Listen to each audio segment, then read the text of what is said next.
biasa langsung dari Bapak Haji Suroto Jafir, leader kita semua. Ya, hari ini saya akan berbagi satu sharing tentang satu profesi, dan kemudian nanti bener enggak hasil sharing saya nanti Pak Suroto akan memberikan testimoninya. Ya. Saya akan memberikan sharing kurang lebih 5 menit. Nah, enggak apa-apa ya? Ya, nggak apa-apa, Pak. Oke. Ya.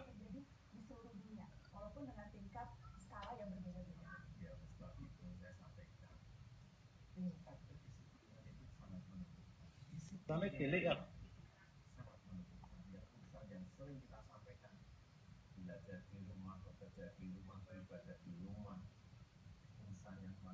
Nah, kawan-kawan, ini adalah sebuah ilmu bagus ya. Ini akan menjadi bahan buat kita semua, buat anak-anak kita juga. Jadi gini, 5 tahun kemudian, 10 tahun kemudian, 15 tahun kemudian, Bu, ini nanti bagus, Bu, materinya. kita bakal mapan atau tidak, itu semuanya tergantung dari apa yang kita lakukan hari ini. Ya. Jadi gini, dilihat dari apa yang dilakukan seseorang, dilihat dari pekerjaan yang ditekuni seseorang, dilihat dari profesi atau usaha yang dilakukan seseorang, itu di kemudian hari akan menentukan orang tersebut akan seperti apa. Ya. Nah, di dalam gambar ini ada 4 kotak yang saya bagi 2. Di sebelah kiri itu adalah kelompok orang-orang yang hidupnya kurang mapan. Kemudian di sebelah kanan itu adalah kelompok orang-orang yang hidupnya mapan. Di sebelah kiri kurang mapan, sebelah kanan kurang mapan. Ya. Nah, orang yang tidak mapan ini ada 2 macam. Ya. Tidak mapan atau pas-pasan atau miskin kurang. Nah, seperti itulah ya, tidak mapan seperti itu. Nah, orang yang tidak mapan itu ada yang hidupnya sibuk. Nggak mapan, nggak kaya, tapi sibuknya luar biasa. Pulangnya malam, diajak ke sana nggak bisa. Wah, pokoknya alasannya banyak, kesibukannya banyak sekali, tapi ekonominya, kehidupannya tidak mapan. Nah, orang yang masuk kelompok ini itu biasanya adalah kerja harian lepas. Bukan ya. Yang sibuk itu biasanya adalah orang-orang pekerja. Orang-orang pekerja. Jadi orang yang menukarkan waktunya, menukarkan tenaganya dengan uang kecil. Ya. Jadi kalau di dalam standar hidup layak, penghasilan dikatakan layak hidup itu kalau mencapai sebulan 12 juta. Kalau 4 juta itu UMR itu masih di bawah standar hidup layak, maka dikatakan kecil. Nah, biasanya orang yang berada di kotak ini itu sibuknya luar biasa. Kadang-kadang jika ada kebutuhan lain gitu, itu lembur-lembur sampai malam gitu ya, hari Minggu, waktunya libur juga kerja. Itu sibuknya luar biasa. Tapi secara ekonomi kehidupannya tidak mapan. Nah, di kotak 1 itu biasanya kelompok-kelompok para pekerja. Ya. Pekerja sebuah perusahaan atau di apapun ya.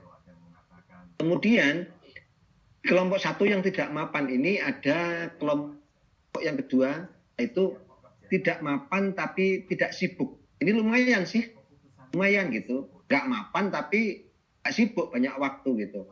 Nah, biasanya orang yang berada di sini itu adalah pekerja harian lepas. Jadi kalau ada kerjaan digarap, dapat uang.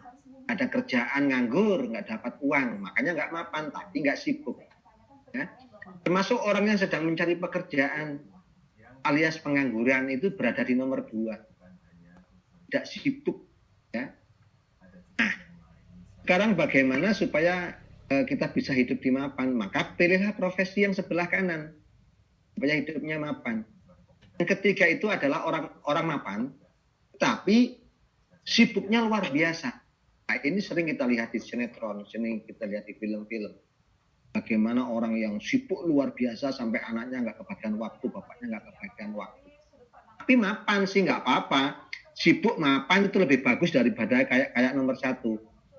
Sibuk tapi mapan. Ya, adalah usaha mandiri. Jadi orang yang membuka usaha, tapi dia yang harus melakukannya, dia yang harus melakukan kontrolnya.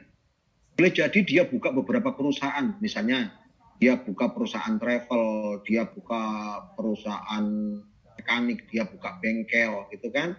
Tapi dia sendiri yang harus handle. Itu sibuknya luar biasa. Ya. Kemudian siapa saja yang berada di nomor 3 ini termasuk tenaga ahli. Tenaga ahli itu seperti apa ya? Pengacara. Bu kecilin Bu TV-nya Bu. Kemudian termasuk artis berada di sini. Itu sibuknya luar biasa. Kenapa? Karena nggak bisa diwakilkan. Artis itu nggak bisa diwakilkan. Jadwal syuting nggak bisa diwakilkan orang lain. Pengacara pun sama. Ketika dia harus datang ke persidangan nggak bisa diwakilkan sama orang lain. Hidupnya mapan tapi sibuknya luar biasa. Kenapa? Karena dia menukarkan keahliannya, dia menukarkan waktunya, tenaganya dengan uang besar. Itu di nomor 3. Nah, di nomor 4 itu ada orang yang mapan tapi tidak sibuk. Ini yang keren. Orang yang mapan tapi tidak sibuk. Siapa yang berada di sini? Biasanya yang berada di sini adalah orang-orang berduit. Kenapa? Karena yang pertama adalah investor. Dia menginvestkan uangnya ke dalam satu bentuk usaha yang sistemnya bagi hasil, dia tinggal duduk manis, usahanya jalan, dia dapat bagi labanya. Ya, ada juga yang orang investasi membangun sebuah hotel, membangun kos-kosan, asrama, ya kan? Ketika itu sudah jadi, dia tinggal duduk manis menerima hasilnya. Ya, termasuk big boss, ya, big boss. Ada perusahaan tekstil atau perusahaan apapun, di mana di situ ada ribuan karyawan, kemudian perusahaannya sudah dihandle oleh tenaga ahlinya, dia hanya tinggal menerima laporan, menerima hasilnya, selesai. Nah, itulah yang berada di nomor 4. Ya. Nah, tetapi kawan-kawan, kabar bagusnya adalah saat ini yang bisa menjadi nomor 4 itu tidak hanya investor, tidak hanya orang-orang yang membuka usaha yang ada sistem di dalamnya dan autopilot. Ya. Contoh saat ini Anda tahu semua brand Indomaret.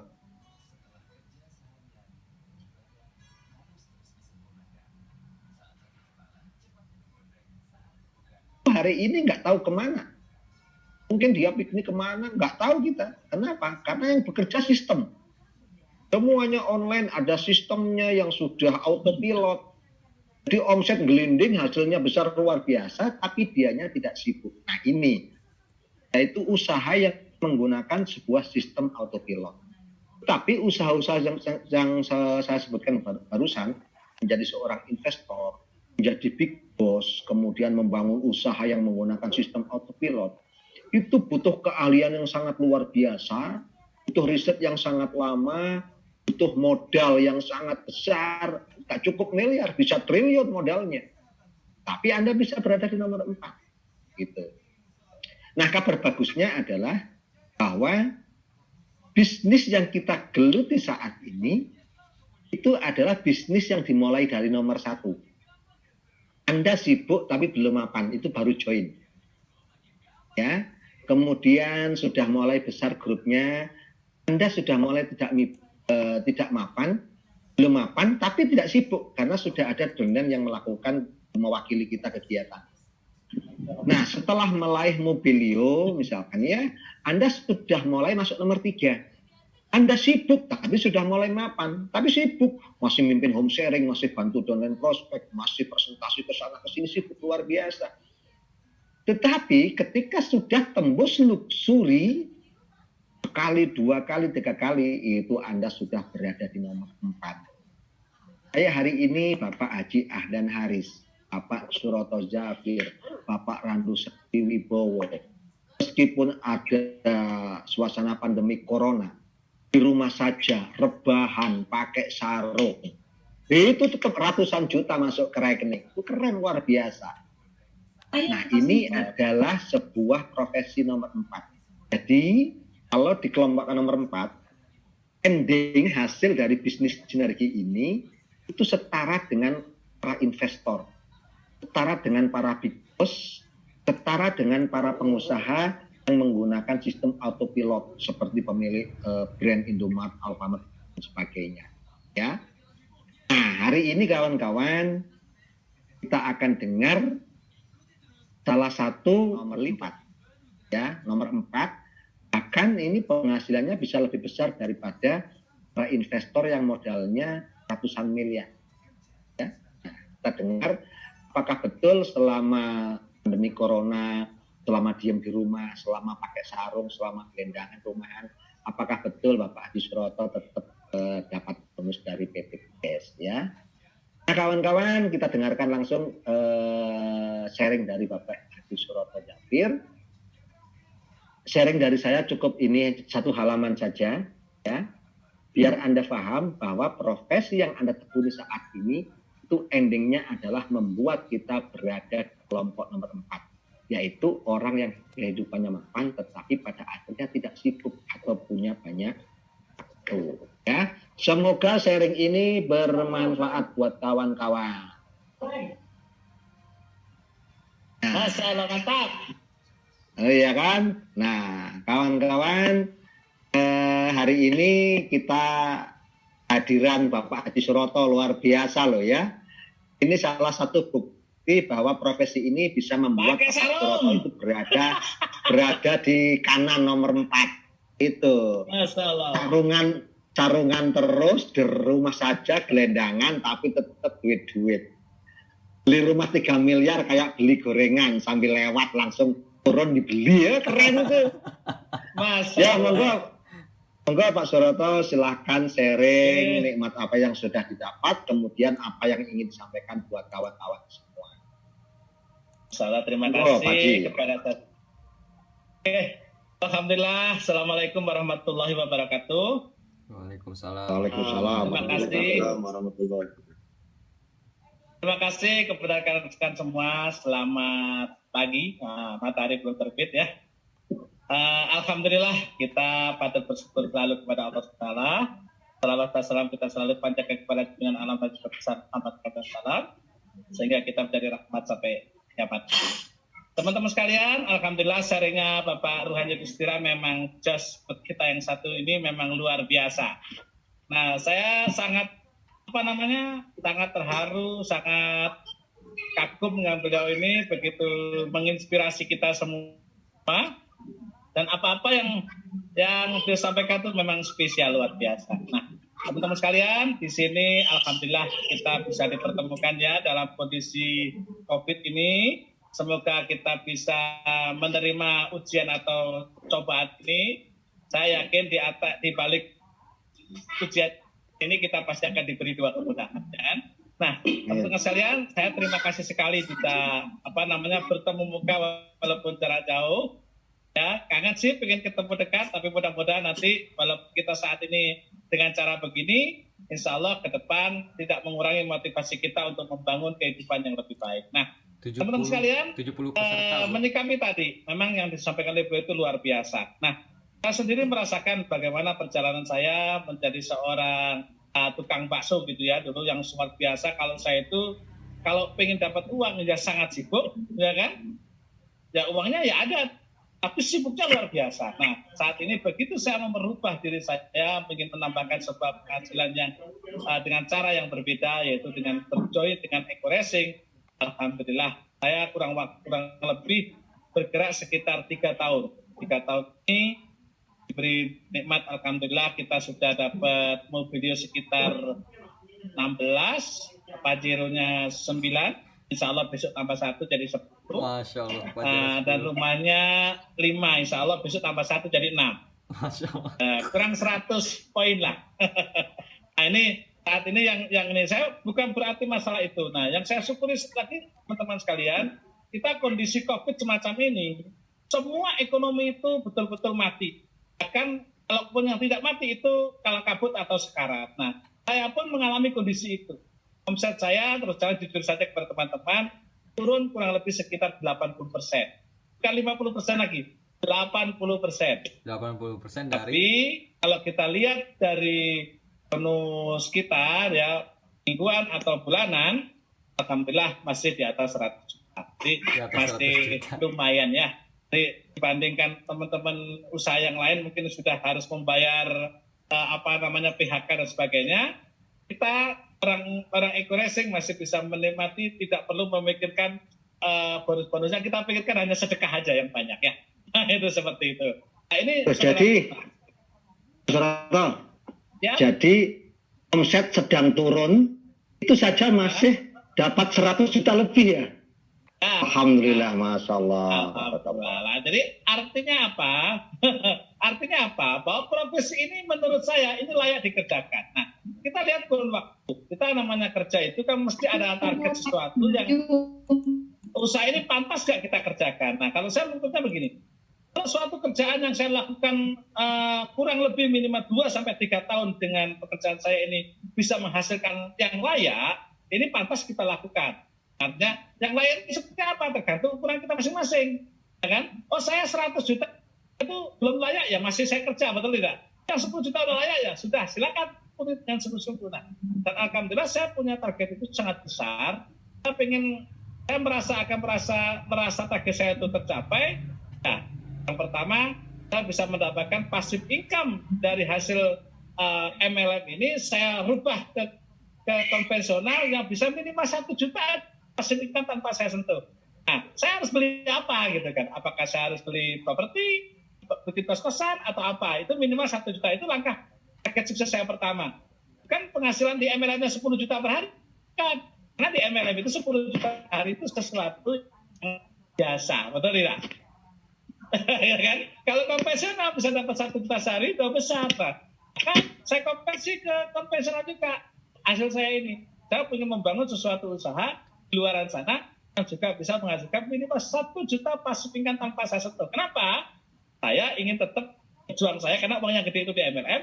Saya akan berjuang di Neko dulu sampai puas gitu kan. Bagaimana seberapa besar sih hasilnya yang kita dapat di Neko Marketing. Nah ini teman-teman, dan alhamdulillah saya sudah aplikasikan itu. Nanti kalau sudah jadi saya share ke teman-teman. Inilah yang bisa menciptakan 1 juta per hari tanpa disentuh, gitu kan? Tasya. Nah itu saudaraku. Jadi menurut saya usaha eco-racing ini alhamdulillah menurut saya sesuatu usaha yang sangat pantas kita lakukan dengan bersungguh-sungguh. Sekali lagi teman-teman, karena kita ini adalah seorang pemain. Kita ini adalah selaku pelaku network. Pemain harus main yang sungguh-sungguh. Kenapa? Biar indah dilihat sama penonton. Betul tidak? Nah, saya mengajak teman-teman yuk bermain yang sungguh-sungguh. Nggak perlu waktu lama. 1-2 tahun saja. Nggak usah 10 tahun kita untuk mendapatkan puluhan bahkan ratusan juta per bulan. Nah, kalau kita selalu ikuti acara-acara, ya sekarang kita acara di online, apalagi Coach Tuhan luar biasa yang selalu juga membimbing saya walaupun saya upline-nya, tapi segala sesuatu kalau saya ada konsultasi, beliaulah guru saya. Dan rekan-rekan sekuler, mitra-mitra saya yang luar biasa, saya juga sangat belajar kepada mitra-mitra, saya banyak belajar kepada talent-talent saya, oh bagaimana dia caranya melobi, prestasi segala macam saya pelajari juga. Saya selalu ingin jadi pembelajar. Itulah teman-teman. Nah, sementara itu mungkin teman-teman yang bisa sebagai pembukaan saya, barangkali ada yang ditanyakan atau apa-apa yang diingat, insya Allah siap. Mungkin nanti waktunya biar cukup. Terima kasih. Terima kasih Pak Haji Suroto. Nah, kawan-kawan, ini adalah waktu yang sangat langka bisa ketemu Bapak Haji Suroto. Silakan siapa yang mau tanya-tanya ke Pak Suroto. Jangan tanya statusnya. Diakui yang jelas. Yang jelas diakui tapi banyak yang ngaku. Ya silakan yang mau tanya silakan yang mau tanya. Yang tadinya punya penghasilan puluhan juta tiba-tiba jadi minus. Apakah Bapak Haji Adan Haris ketika bisnis eco-racing dalam situasi seperti ini ngalamin gitu atau tidak? Atau masih terima bonus ya? Nanti kita sampaikan, nanti kita dengar pernyataan langsung dari beliau ya. Sambil tiduran nyampainya udah. Monggo Bapak Haji Adan Haris. Ini yang pengusaha properti. Suara saya masuk gak nih? Masuk Pak Haji. Masuk. Aduh, terima kasih. Selamat malam teman-teman semua. Ini saya baru tahu dapat linknya lah, baru buka, jadi saya nggak ngerti apa yang dibicarakan. Ya, tapi ya alhamdulillah, selamat malam. Assalamualaikum buat teman-teman semua. Waalaikumsalam warahmatullahi wabarakatuh. Alhamdulillah. Ya, kemarin itu ke rumah datang teman-teman saya, teman-teman di bisnis, teman-teman bisnis di organisasi yang sebelumnya saya aktif, yaitu teman-teman dari Kadin, dari HIPMI. Mereka beberapa datang ke rumah ngobrol-ngobrol, dan memang kondisi sekarang ini berat untuk mereka ya, bahkan bisa dibilang banyak sekali mereka yang penghasilannya bukan hanya turun tapi berhenti ya, banyak yang berhenti. Nah, kemudian ya saya banyak yang hilang penghasilannya Pak Haji ya, berhenti bukan ini ya, jadi berhenti penghasilannya ya. Tapi ya kemudian kita sharing-sharing. Memang kan sebenarnya dari dulu itu saya meskipun waktu di konvensional kan saya memang sudah selalu berpikir kira-kira bisnis apa yang ketika saya ini suatu ketika mungkin tidak sehat, tidak bisa beraktivitas atau bahkan ekstrimnya saya mati pun bisnis ini masih bisa jalan. Dan saya memang temukan bahwa salah satunya adalah bisnis network ini, bisnis jaringan. Dan tadi malam juga kita ngobrol-ngobrol dengan teman-teman saya, ya saya membuka kesadaran mereka bahwa selama ini teman-teman yang konvensional, yang sombong ya, ketika ditawarin bisnis MLM katanya nggak banget gitu ya. Mereka bangga dengan bisnisnya yang modalnya ratusan juta, miliaran, tapi ending-endingnya mereka semua dari hutang dan banyak sekali sekarang lagi pada pusing juga. Karena setelah pasca corona ini pun bisnis tidak bisa langsung berjalan seperti sebelumnya. Pasti ada masa-masa di mana masa-masa transisi, tetapi kewajiban sudah dimulai lagi.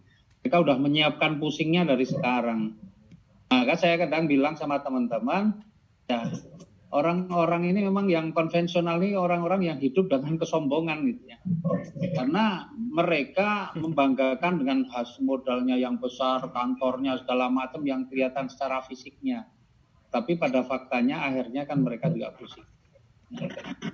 Nah, saya bilang orang-orang kalau di sudut pandang saya sekarang, karena saya dulu juga orang konvensional, ya orang konvensional, bisnis saya dulu juga saya sebenarnya juga anti MLM dulu. Tapi saya mulai katakan kepada mereka, orang-orang kayak kamu ini sekarang kalau masih bertahan dengan bisnis-bisnis yang saat ini kamu anggap bagus, itu adalah orang yang aneh. Karena di bisnis itu kalau ada modal kecil, resiko kecil tapi hasil besar, kemudian ada lagi bisnis yang modalnya besar, resikonya besar, mungkin hasilnya juga besar, pilih yang mana? Ya, logikanya pasti pilih yang modalnya kecil, resikonya kecil tapi hasilnya besar kan? Ya, kalau hanya orang aneh yang milih modalnya besar, resikonya besar, meskipun hasilnya besar, itu hanya orang aneh. Makanya aku lihat kamu, ya saya bilang bahasa saya ke teman-teman, saya melihat kamu tuh sekarang ini kayak orang-orang aneh, orang-orang yang berpikirnya nggak logis. Luar biasa enaknya di bisnis ini, alhamdulillah ya, kebetulan kita bersama-sama di PT BES. Memang di saat orang-orang juga pada berhenti penghasilan, alhamdulillah sampai hari ini, ya secara pribadi kalau saya masih merasakan hasilnya meskipun mungkin tidak seperti ketika kondisi normal ya, ada sedikit penurunan. Dalam 2 hari ini masuk di rekening saya itu totalnya 54 juta. Ya, dalam 2 hari ini masuk totalnya 54 juta. Jadi kemarin masuk. Jadi masih ada penghasilan lah, alhamdulillah. Dan saya bersyukur ya bagaimanapun juga di bisnis ini, karena bisnis ini kita bisa jalankan dalam situasi seperti ini pun masih kita bisa jalankan. Ya, memang kalau mengharap normal ya tunggu besok keadaan normal, tapi dalam kondisi memang kita ini jadi pengusaha dari orang swasta, pengusaha memang harus cepat menyesuaikan diri dengan kondisi yang ada. Kalau kita tidak cepat menyesuaikan diri dengan kondisi yang ada ya kita akan habis. Ya, maka harus kondisi sekarang apa yang masih kita bisa lakukan ya kita lakukan aja. Dan ini Pak Ruhan, guru saya ini luar biasa memfasilitasi meeting-meeting yang seperti ini. Yang menarik, beliau ini selalu punya tema-tema yang memang membuat penasaran orang gitu ya. Kayak saya ngintip Gombal. juga belum ngerti materinya, tapi ya langsung disuruh ngomong ya sudahlah. Saya kalau yang nyuruh udah guru saya ya saya harus nurut gitu, takut kualat. Sementara gitu Pak Rohan, terima kasih teman-teman semuanya, tetap semangat. Ya, assalamualaikum warahmatullahi wabarakatuh. Waalaikumsalam. Waalaikumsalam. Terima kasih Pak Haji ya. Semoga Pak Haji selamat di rumah saja, tetap sehat terus. Nah, kawan-kawan, jar sekali. Bahkan dalam kondisi tertentu seperti saat ini, kondisi keuangan orang yang sukses di bisnis ini jauh lebih bagus dibanding orang yang saya sebutkan sejajar tadi. Yang kedua adalah pelajaran yang kita bisa petik dari Bapak Haji Suroto adalah teruslah belajar dari siapapun. Belajar dari siapapun, termasuk Bapak Haji Suroto banyak belajar dari mitra-mitranya. Jangan pernah berhenti belajar. Kemudian yang bisa kita ambil dari Bapak Haji Adan Haris adalah istiqomah dalam melakukan banyak hal, ya, termasuk ada istiqomah dalam melakukan sedekah. Karena sedekah ini adalah salah satu bentuk cara menjemput rezeki besar, yaitu rezeki yang dijanjikan. Nah, sebenarnya rezeki ada 4, Pak Haji, ada satu lagi rezeki yang digratiskan. Digratiskan. Ya, rezeki yang digratiskan itu mau binatang, mau yang setan, mau jahat, apapun semuanya dapat. Gratis, itu namanya Udara, air Allah, hujan, apapun. udara, air hujan. Nah, kawan-kawan, mari kita menjadi seorang pemimpin untuk skala kecil terlebih dulu. Seperti yang di- Pemimpin untuk mitra-mitra kita yang baru 1 orang, 2 orang, atau pemimpin baru